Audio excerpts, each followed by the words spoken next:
Hi friends, Prajwal Revanna ಅಶ್ಲೀಲ video ಪ್ರಕರಣ ಇಡೀ ದೇಶಾದ್ಯಂತ ಸುದ್ದಿ ಮಾಡ್ತಿದೆ. ಹಾಗಂತ ರಾಜ್ಯದಲ್ಲಿ ಈ ರೀತಿ ಅಶ್ಲೀಲ ವಿಡಿಯೋಗಳಿಂದ ಹೆಣ್ಣಿನಿಂದ ಸಚಿವ ಸ್ಥಾನ, ಅಧಿಕಾರ, ಮರ್ಯಾದೆ ಕಳೆದುಕೊಂಡಿರೋದು ಇವರು ಹೊಸಬರಲ್ಲ. ಈ ಹಿಂದೆಯೂ ಇಂತಹ ಹಲವು ಘಟನೆಗಳು ನಡೆದಿವೆ. ಹಾಗಾದ್ರೆ ಅಶ್ಲೀಲ ವಿಡಿಯೋಗಳಿಂದ ಮಾನ ಕಳೆದುಕೊಂಡ ರಾಜಕಾರಣಿಗಳು ಯಾರು? ಇದರಿಂದ ಯಾರ ರಾಜಕೀಯ ಭವಿಷ್ಯ ಹಾಳಾಗಿದೆ? ಷಡ್ಯಂತ್ರಕ್ಕೆ ಒಳಗಾಗಿ ರಾಜ್ಯದ ಮುಂದೆ ಬೆತ್ತಲಾದವರು ಯಾರು? ನೀಲಿ ಚಿತ್ರ ನೋಡಿ ಮುಖ ಮುಚ್ಚಿಕೊಂಡವರು ಯಾರು? ಸ್ನೇಹಿತನ ದೋಖಾಗೆ ಬಲಿಯಾದವರು ಯಾರು? ಮುತ್ತೆ ಕುತ್ತು ತಂದಿದ್ದು ಯಾವ ನಾಯಕನಿಗೆ? ಎಲ್ಲವನ್ನು ಈ ವಿಡಿಯೋದಲ್ಲಿ ಹೇಳ್ತೀವಿ. ಅದಕ್ಕೂ ಮುನ್ನ ನೀವಿನ್ನೂ ನಮ್ಮ ಚಾನಲ್ಗೆ ಸಬ್ಸ್ಕ್ರೈಬ್ ಆಗಿಲ್ಲ ಅಂದರೆ ಈ ಕೂಡಲೇ ಆಗಿ ಪಕ್ಕದ ಗಂಟೆ ಗುರುತಿನ ಮೇಲೆ ಕ್ಲಿಕ್ ಮಾಡಿ. ಹರತಾಳು ಹಾಲಪ್ಪ, ಅದು 2010ರ ಮೇ ತಿಂಗಳು. ಸಾಗರ ಶಾಸಕರಾಗಿದ್ದ ಹರತಾಳು ಹಾಲಪ್ಪ ಬಿಜೆಪಿ ಸರ್ಕಾರದಲ್ಲಿ ಆಹಾರ ಮತ್ತು ನಾಗರಿಕ ಪೂರೈಕೆ ಸಚಿವರಾಗಿದ್ದರು. ಆದರೆ ಇದೇ ಟೈಮಿಗೆ ಸರಿಯಾಗಿ ಅವರ ಸ್ನೇಹಿತನಿಂದಲೇ ಗಂಭೀರ ಆರೋಪ ಕೇಳಿಬಂತು. ಅದೇನೆಂದರೆ ಹಾಲಪ್ಪ ನನ್ನ ಹೆಂಡತಿ ಮೇಲೆ ಅತ್ಯಾಚಾರ ಎಸಗಿದ್ದಾರೆ ಅನ್ನೋ ಆರೋಪ ಅದಾಗಿತ್ತು. ಅದಕ್ಕೆ ಸಾಕ್ಷಿಯಾಗಿ ಕೆಲವೊಂದು ದೃಶ್ಯಾವಳಿಗಳನ್ನು ಕೂಡ ಬಿಡುಗಡೆ ಮಾಡಲಾಯಿತು.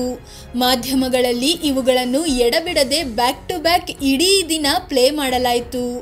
ಇದರ ಬೆನ್ನಲ್ಲೇ ಆಗ ಸಿಎಂ ಆಗಿದ್ದ BS ಯಡಿಯೂರಪ್ಪ ಬೆಳ್ಳಂಬೆಳಗ್ಗೆಯೇ ಹಾಲಪ್ಪರನ್ನ ಕರೆಸಿಕೊಂಡು ರಾಜೀನಾಮೆ ತಗೊಂಡಿದ್ರು. ಇದಾದ್ಮೇಲೆ ಹರತಾಳು ಹಾಲಪ್ಪ ಒಂದು ಹಂತಕ್ಕೆ ರಾಜಕೀಯದಲ್ಲಿ ಸೈಡ್ಲೈನ್ಗೆ ತಳ್ಳಲ್ಪಟ್ರು. ಆದ್ರೆ ಈ ಕೇಸ್ ಕೋರ್ಟಲ್ಲಿ ವಿಚಾರಣೆ ನಡೆದು ಹಾಲಪ್ಪ ನಿರಪರಾಧಿ ಅಂತ ತೀರ್ಪು ಕೂಡ ಬಂತು. ಅದು 2018ರ ವಿಧಾನಸಭೆ ಚುನಾವಣೆ ಸಮಯ. ಆಗ ಹಾಲಪ್ಪಂದು ಕತೆ ಮುಗಿದಾಗಿದೆ. ನನಗೆ ಟಿಕೆಟ್ ನೀಡಬೇಕು ಅಂತ ಬೇಳೂರು ಗೋಪಾಲಕೃಷ್ಣ ಪಟ್ಟು ಹಿಡಿದಿದ್ರು. ಆದರೂ BS ಯಡಿಯೂರಪ್ಪ ಹರತಾಳು ಹಾಲಪ್ಪರಿಗೆ ಟಿಕೆಟ್ ಕೊಟ್ರು. ಆ ಚುನಾವಣೆಯಲ್ಲಿ ಹಾಲಪ್ಪ ವಿನ್ ಕೂಡ ಆಗಿದ್ದು ಸದ್ಯ ಶಾಸಕರಾಗಿದ್ದಾರೆ. ಆದರೆ ಆಗಿನಂತೆ ಸಚಿವ ಸ್ಥಾನ ಸಿಕ್ಕಿಲ್ಲ. ಆದರೆ ನಿರಪರಾಧಿ ಅನ್ನೋ ತೀರ್ಪು ಹೊರಬಿದ್ದಿರೋದು ಸಚಿವ ಸ್ಥಾನಕ್ಕಿಂತ ದೊಡ್ಡದೇ ಆಗಿದೆ. ಅಂದಹಾಗೆ ರಾಜ್ಯದಲ್ಲಿ ಲೈಂಗಿಕ ಹಗರಣಕ್ಕೆ ಸಂಬಂಧಿಸಿದಂತೆ ಸಚಿವರೊಬ್ಬರು ರಾಜೀನಾಮೆ ನೀಡಿದ್ದು ಇದೇ ಮೊದಲಾಗಿತ್ತು. CC ಪಾಟೀಲ್, ಲಕ್ಷ್ಮಣ್ ಸವದಿ, ಇಷ್ಟೆಲ್ಲ ಆದ್ಮೇಲಾದ್ರೂ ರಾಜಕಾರಣಿಗಳು ಸ್ವಲ್ಪ ಹುಷಾರಾಗಿ ಇರಬೇಕಿತ್ತು. ಆದರೆ 2012ರ ಫೆಬ್ರವರಿ 7ರಂದು ವಿಧಾನಸಭೆಯಲ್ಲಿ 3 ನಾಯಕರು ಕೂತುಕೊಂಡು ಅಶ್ಲೀಲ ಚಿತ್ರ ವೀಕ್ಷಿಸುತ್ತಿದ್ರು ಅಂತ ಆರೋಪಿಸಲಾಯಿತು. ಅದನ್ನ ಮಾಧ್ಯಮವೊಂದರಲ್ಲಿ ಕ್ಯಾಮರಾಮ್ಯಾನ್ ಒಬ್ಬರು ಫುಲ್ ಝೂಮ್ ಹಾಕಿ ರೆಕಾರ್ಡ್ ಮಾಡಿದ್ರು. ಆ 3 ನಾಯಕರು ಬೇರೆ ಯಾರೂ ಅಲ್ಲ, ಆಗ ಸಹಕಾರ ಸಚಿವರಾಗಿದ್ದ ಲಕ್ಷ್ಮಣ್ ಸವದಿ, ಪರಿಸರ ಮತ್ತು ಜೀವ ವೈವಿಧ್ಯ ಸಚಿವ ಜೆ ಕೃಷ್ಣ ಪಾಲೇಮಾರ್, ಮಹಿಳಾ ಮತ್ತು ಮಕ್ಕಳ ಕಲ್ಯಾಣ ಸಚಿವರಾಗಿದ್ದ CC ಪಾಟೀಲ್. ಕಲಾಪ ನಡೆಯುವಾಗಲೇ ಅಶ್ಲೀಲ ಚಿತ್ರ ವೀಕ್ಷಿಸಿದ್ದಾರೆ ಅಂತ ಮಾಧ್ಯಮಗಳಲ್ಲಿ ಇಡೀ ದಿನ ಉಜ್ಜಾಡಿದ್ರು. ಮರುದಿನವೇ 3ರಿಂದಲೂ ರಾಜೀನಾಮೆ ಪಡೆಯಲಾಯಿತು. ನಂತರದ ಚುನಾವಣೆಯಲ್ಲಿ ಕೃಷ್ಣ ಪಾಲೇಮಾರ್ ಸೋಲು ಕಂಡ್ರು. ಒಂದು ಹಂತಕ್ಕೆ ಅವರ ರಾಜಕೀಯ ಭವಿಷ್ಯವನ್ನೇ ಈ ಪ್ರಕರಣ ಬಲಿ ಕೊಡ್ತು ಅನ್ಬೋದು. ಆದರೆ ಲಕ್ಷ್ಮಣ್ ಸವದಿ ಮತ್ತು CC ಪಾಟೀಲ್ಗೆ ಅಷ್ಟಾಗಿ ಹೊಡೆತ ಬಿದ್ದಿಲ್ಲ. ರಘುಪತಿ ಭಟ್, 2013ರ ವಿಧಾನಸಭೆ ಚುನಾವಣೆಗೂ ಮುನ್ನ ಉಡುಪಿ ಶಾಸಕ ರಘುಪತಿ ಭಟ್ ಅವರದ್ದು ಎನ್ನಲಾದ ಅಶ್ಲೀಲ ವಿಡಿಯೋ ಒಂದು ಲೀಕ್ ಆಗಿತ್ತು. ಎಲ್ಲ ಮಾಧ್ಯಮಗಳಲ್ಲಿ ಹರಿದಾಡಿತ್ತು. ಆದರೆ ಇವೆಲ್ಲವೂ ಚುನಾವಣೆ ಗಿಮಿಕ್, ವಿಡಿಯೋದಲ್ಲಿರೋದು ನಾನಲ್ಲ ಅಂತ ಸ್ಪಷ್ಟಪಡಿಸಿದ್ರು ರಘುಪತಿ ಭಟ್. ಆದರೆ ಆ ಚುನಾವಣೆಯಲ್ಲಿ ರಘುಪತಿ ಭಟ್ ಸೋಲು ಕಂಡಿದ್ರು. SA ರಾಮದಾಸ್, ಬಿಜೆಪಿ ನಾಯಕ SA ರಾಮದಾಸ್ ಕೂಡ ಇಂತಹದ್ದೇ ಒಂದು ಆರೋಪ ಎದುರಿಸಿದ್ರು. 2014ರಲ್ಲಿ ರಾಮದಾಸ್ ನನ್ನೊಂದಿಗೆ ಸಂಬಂಧ ಹೊಂದಿದ್ದು ಮದುವೆ ಆಗಿದ್ದಾರೆ ಅಂತ ಮಹಿಳೆಯೊಬ್ಬರು ದೂರು ನೀಡಿದ್ರು. ಆದರೆ ಇದು ಸುಳ್ಳು ಎಂದು ಸ್ಪಷ್ಟಪಡಿಸಿದ ರಾಮದಾಸ್ ಆತ್ಮಹತ್ಯೆಗೂ ಯತ್ನಿಸಿದ್ರು. ಆದರೆ ಪ್ರಜ್ಞಾಹೀನ ಸ್ಥಿತಿಯಲ್ಲಿ ಆಸ್ಪತ್ರೆಗೆ ದಾಖಲಾದ ಅವರ ಜೀವ ಉಳಿದಿತ್ತು. ಅದೇ ರೀತಿ ಮಹಿಳೆ ಕೂಡ 4 ವರ್ಷಗಳ ಬಳಿಕ ರಾಮದಾಸ್ ಮನೆ ಮುಂದೆ ಆತ್ಮಹತ್ಯೆಗೆ ಯತ್ನಿಸಿದ್ರು. ಆದರೆ ಪೊಲೀಸರು ತಡೆದಿದ್ರು. HY ಮೇಟಿ, ಬಿಜೆಪಿ ಸರ್ಕಾರ ಮಾತ್ರವಲ್ಲ, ಕಾಂಗ್ರೆಸ್ ಸರ್ಕಾರದಲ್ಲೂ ಇದೇ ರೀತಿಯ ಘಟನೆ ನಡೆದಿದೆ. 2013ರಲ್ಲಿ HY ಮೇಟಿ ಬಾಗಲಕೋಟೆ ಕ್ಷೇತ್ರದ ಶಾಸಕರಾಗಿದ್ರು. ಸಿದ್ದರಾಮಯ್ಯ ಸರ್ಕಾರದಲ್ಲಿ ಅಬಕಾರಿ ಸಚಿವರಾಗಿಯೂ ಕೆಲಸ ಮಾಡ್ತಿದ್ರು. ಆದರೆ ಇವರ ರಾಜಕೀಯ ಜೀವನಕ್ಕೆ ಆ ಒಂದು ವಿಡಿಯೋ ಕಂಪ್ಲೀಟ್ ಆಗಿ ತೆರೆ ಎಳೆದು ಬಿಡ್ತು. ಎಸ್, HY ಮೇಟಿ ಅವರು ತಮ್ಮ ಅಧಿಕಾರವನ್ನು ದುರುಪಯೋಗಪಡಿಸಿಕೊಂಡು ಆಯುರ್ವೇದ ಆಸ್ಪತ್ರೆಯಲ್ಲಿ ದಿನಗೂಲಿಯಾಗಿ ಕೆಲಸ ಮಾಡ್ತಿದ್ದ ಮಹಿಳೆಯನ್ನು ಲೈಂಗಿಕವಾಗಿ ಶೋಷಣೆ ಮಾಡಿದ್ದರು ಎಂಬ ಆರೋಪ ಕೇಳಿಬಂತು. RTI ಕಾರ್ಯಕರ್ತರಾಗಿದ್ದ ರಾಜಶೇಖರ ಮಲಾಲಿ ಇದಕ್ಕೆ ಸಂಬಂಧಿಸಿದ ವಿಡಿಯೋಗಳನ್ನು ಕೂಡ ರಿಲೀಸ್ ಮಾಡಿದ್ರು. ತಕ್ಷಣ ಪೊಲೀಸರಿಂದ ವರದಿ ಪಡೆದ ಸಿದ್ದರಾಮಯ್ಯ ಸಚಿವ HY ಮೇಟಿ ಅವರಿಂದ ರಾಜೀನಾಮೆ ಪಡೆದಿದ್ರು. ಆದರೆ ನಂತರದಲ್ಲಿ ಈ ಪ್ರಕರಣವನ್ನು CID ತನಿಖೆಗೆ ವಹಿಸಲಾಯಿತು. ಆದರೆ ಇದ್ದಕ್ಕಿದ್ದಂತೆ CDಯ ಮೂಲ ಪ್ರತಿಯೇ ನಾಪತ್ತೆ ಆಯಿತು. HY ಮೇಟಿ ನಿರ್ದೋಷಿ ಅಂತ ತೀರ್ಪು ಕೂಡ ಹೊರಬಂತು. ಪ್ರಕಾಶ್ ರಾಥೋಡ್ ಇನ್ನು 2021 ಜನವರಿಯಲ್ಲಿ ವಿಧಾನ ಪರಿಷತ್ ಕಲಾಪದ ವೇಳೆ ಕಾಂಗ್ರೆಸ್ ಸದಸ್ಯ ಪ್ರಕಾಶ್ ರಾಥೋಡ್ ಅವರು ಅಶ್ಲೀಲ ಚಿತ್ರ ನೋಡ್ತಿದ್ರು ಅನ್ನೋ ಆರೋಪ ಕೇಳಿಬಂದಿತ್ತು.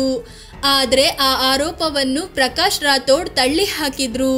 ನಾನು ಅಂಥದ್ದೇನೂ ನೋಡಲಿಲ್ಲ. ಮೊಬೈಲ್ನಲ್ಲಿ ಒಂದು ರಾಶಿ ವಾಟ್ಸಪ್ ಮೆಸೇಜ್ಗಳು ಬಂದಿದ್ವು.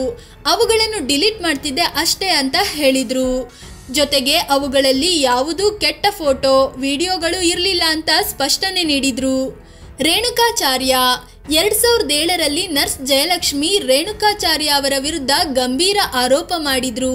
ತಮ್ಮಿಬ್ಬರ ಕಿಸ್ಸಿಂಗ್ ಫೋಟೋಸ್ ರಿಲೀಸ್ ಮಾಡಿದ್ರು. ಜೊತೆಗೆ ರೇಣುಕಾಚಾರ್ಯ ನನ್ನನ್ನು ಮದುವೆ ಆಗುವಂತೆ ಬೆದರಿಸ್ತಿದ್ದಾರೆ, ಆದರೆ ನನಗೆ ಇಷ್ಟ ಇಲ್ಲ ಅಂತ ಆರೋಪಿಸಿದ್ರು. ಕೋರ್ಟ್ ಮೆಟ್ಟಿಲೇರಿದ್ರು ಕೂಡ. ಆದರೆ 4 ವರ್ಷಗಳ ಬಳಿಕ ಸ್ವಾಮೀಜಿಯೊಬ್ಬರ ನೇತೃತ್ವದಲ್ಲಿ ಸಂಧಾನ ನಡೆದು ಜಯಲಕ್ಷ್ಮಿ ಕೇಸ್ ವಾಪಸ್ ತಗೊಂಡಿದ್ರು. ಆದರೆ ರೇಣುಕಾಚಾರ್ಯ ಮಾತ್ರ ಎಲ್ಲ ಆರೋಪಗಳು ನಿರಾಧಾರ ಅಂತಲೇ ಹೇಳಿಕೊಂಡು ಬಂದಿದ್ರು. ರಮೇಶ್ ಜಾರಕಿಹೊಳಿ 2018ರಲ್ಲಿ ಕಾಂಗ್ರೆಸ್ನಲ್ಲಿ ನಿಂತು ವಿನ್ ಆಗಿದ್ದ ರಮೇಶ್ ಜಾರಕಿಹೊಳಿಗೆ ಸಮ್ಮಿಶ್ರ ಸರ್ಕಾರದ ವಿರುದ್ಧ ಅಸಮಾಧಾನ ಇತ್ತು. ಇದರ ನಡುವೆಯೇ ಅವರು ರಾಜೀನಾಮೆ ನೀಡಿ ಬಿಜೆಪಿ ಸೇರಿದ್ರು. ಇದರ ಬೆನ್ನಲ್ಲೇ ಹಲವಾರು ಸಚಿವರು ಬಿಜೆಪಿ ಸೇರಿದ್ರು. ಸಮ್ಮಿಶ್ರ ಸರ್ಕಾರವೇ ಉರುಳಿತು. ಬಿಜೆಪಿ ಸರ್ಕಾರ ಬಂತು. ಯಡಿಯೂರಪ್ಪ ಸರ್ಕಾರದಲ್ಲಿ ರಮೇಶ್ ಜಾರಕಿಹೊಳಿ ಜಲಸಂಪನ್ಮೂಲ ಸಚಿವರೂ ಆಗಿದ್ರು.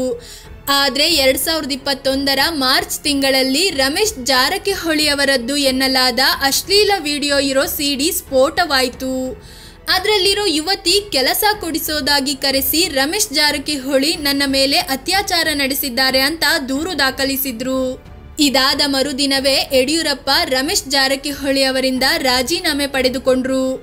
ಪ್ರಜ್ವಲ್ ರೇವಣ್ಣ 2019 ಲೋಕಸಭೆ ಚುನಾವಣೆಯಲ್ಲಿ ಹಾಸನದಿಂದ ಗೆದ್ದ ಯುವ ಸಂಸದ ಪ್ರಜ್ವಲ್ ರೇವಣ್ಣ ಈ ಸಲ ಲೋಕಸಭೆ ಚುನಾವಣೆಯ JDS ಬಿಜೆಪಿ ಮೈತ್ರಿ ಅಭ್ಯರ್ಥಿ ಕೂಡ ಹೌದು. ಆದರೆ ಇದರ ನಡುವೆ ಇವರದ್ದು ಎನ್ನಲಾದ ಅಶ್ಲೀಲ ವಿಡಿಯೋಗಳ ಪೆನ್ ಡ್ರೈವ್ ಇಡೀ ದೇಶದಲ್ಲೇ ಸುದ್ದಿ ಮಾಡ್ತು. ಅದರಲ್ಲಿ ಸಾವಿರಾರು ವಿಡಿಯೋಗಳಿರೋ ಬಗ್ಗೆ ವರದಿಯಾಗಿದೆ. ಈ ಸಂಬಂಧ ತನಿಖೆಗೆ ರಾಜ್ಯ ಸರ್ಕಾರ SIT ತಂಡ ಕೂಡ ರಚಿಸಿದೆ. ಆದರೆ ಪ್ರಜ್ವಲ್ ಮತದಾನದ ಮರುದಿನವೇ ವಿದೇಶಕ್ಕೆ ಹಾರಿದ್ದಾರೆ. ಇದರ ಬೆನ್ನಲ್ಲೇ ಇವರ ತಂದೆ ರೇವಣ್ಣ ವಿರುದ್ಧವೂ ಲೈಂಗಿಕ ದೌರ್ಜನ್ಯ ಮತ್ತು ಅಪಹರಣದ ಆರೋಪ ಕೇಳಿ ಬಂದಿದ್ದು ಅರೆಸ್ಟ್ ಮಾಡಲಾಗಿದೆ. ಪ್ರಜ್ವಲ್ ರಾಜಕೀಯ ಭವಿಷ್ಯ ಬಹುತೇಕ ಅಂತ್ಯವಾದಂತಾಗಿದೆ. ಫ್ರೆಂಡ್ಸ್, ಒಟ್ನಲ್ಲಿ ಮನುಷ್ಯ ಎಷ್ಟೇ ದೊಡ್ಡ ಹುದ್ದೆಯಲ್ಲಿರಲಿ, ಎಷ್ಟೇ ಪವರ್ಫುಲ್ ಆಗಿರಲಿ, ಮಾನವೊಂದು ಹೋದ್ರೆ ಎಲ್ಲ ಇದ್ದು ಏನೂ ಇಲ್ಲದಂತೆ ಆಗುತ್ತೆ. ಈ ರೀತಿ ಯಾರೇ ದೌರ್ಜನ್ಯ ಎಸಗಿದ್ರೂ ಶಿಕ್ಷೆ ಆಗಬೇಕು ನಿಜ. ಆದರೆ ಉದ್ದೇಶಪೂರ್ವಕವಾಗಿಯೇ ಸಿಲುಕಿಸಿ ಹನಿ ಟ್ರ್ಯಾಪ್ ಮಾಡಿ ಈ ರೀತಿ ಸಮಾಜದ ಮುಂದೆ ಒಬ್ಬ ವ್ಯಕ್ತಿಯನ್ನು ಬೆತ್ತಲು ಮಾಡಿದ್ರೆ ಅದರಷ್ಟು ಘೋರ ಅಪರಾಧ ಮತ್ತೊಂದಿಲ್ಲ. ಈ ಬಗ್ಗೆ ನಿಮಗೇನನ್ಸುತ್ತೆ ಅಂತ ಕಾಮೆಂಟ್ ಮಾಡಿ ತಿಳಿಸಿ. ಹಾಗೆ ನೀವಿನ್ನೂ ನಮ್ಮ ಚಾನಲ್ಗೆ ಸಬ್ಸ್ಕ್ರೈಬ್ ಆಗಿಲ್ಲ ಅಂದರೆ ಈ ಕೂಡಲೇ ಆಗಿ ಪಕ್ಕದ ಗಂಟೆ ಗುರುತಿನ ಮೇಲೆ ಕ್ಲಿಕ್ ಮಾಡಿ. ಧನ್ಯವಾದ.